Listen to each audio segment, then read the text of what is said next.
Hello and welcome. I'm BluenoseLJ. This is match preview for our game against Brighton and Hove Albion on the 3rd of October at Goodison Park. Now, Everton have a few injury worries going into the game. Alan and Andre Gomez are both definitely missing from the game. Alan hopefully will be back for the game against Liverpool on the 17th of October. Andre Gomez, Carlo Ancelotti said that had the game been a couple of days later, Gomez would have been okay. So it looks like Gomez will be fit definitely for the Merseyside derby anyway. And also, Richarlison is facing a late fitness test. Hopefully, he will be past fit and be able to play against Brighton. Losing three of our key players in one go would be a little bit of a blow. Also, John Joe Kenny definitely won't be making the squad either. He's sidelined for up to 4 weeks with his injury as well. So Everton have a little bit of an injury crisis there. Hopefully just for this game, and Alan and Gomez will be back fit for our game against Liverpool, and so will Richarlison. So, yeah, it means that probably it's likely that Fabian Delph will fit in and take the role of Alan. Um, Personally, that worries me a little bit. Uh, he had an okay game against West Ham.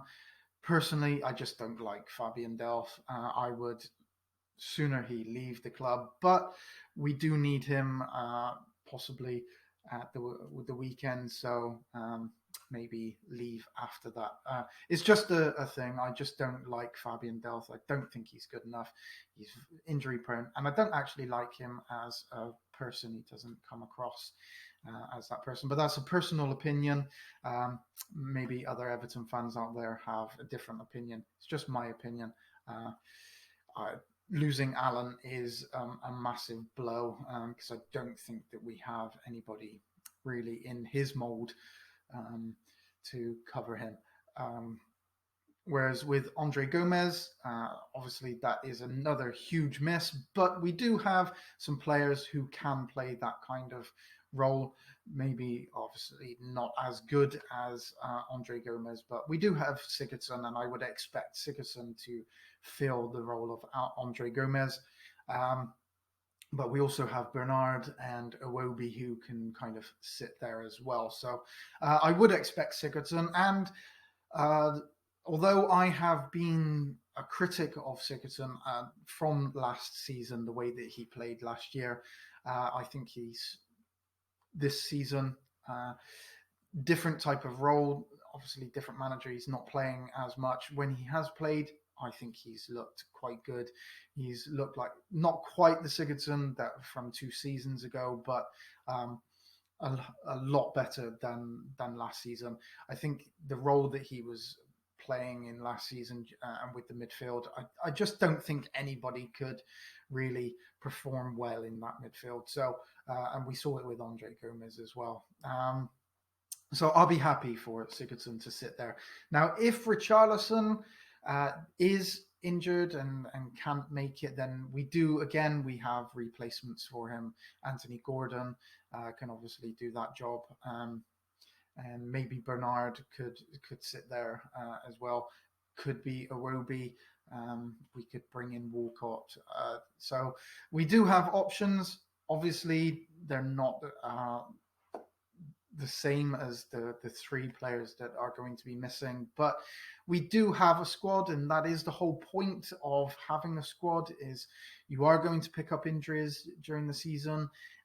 Luckily, without disrespect to Brighton and Hove Albion, who I think have had a really good start to the season, they could have beaten Manchester United. In all fairness, it is better that these injuries happen against Brighton when we're at home rather than against Liverpool or one of the bigger clubs. So while it is frustrating, and we would like to continue on our winning run, I still think that we will have too much for Brighton.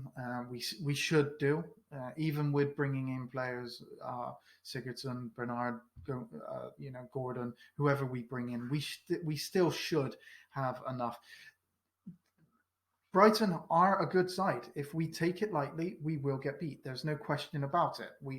But I don't think that we do that anymore under Carlo Ancelotti. This season has been a massive change, and I fully expect Everton to be up for this game.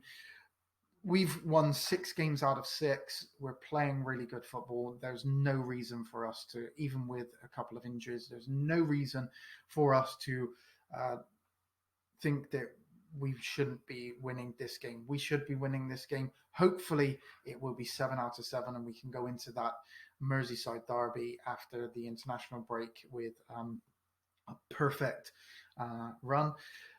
It won't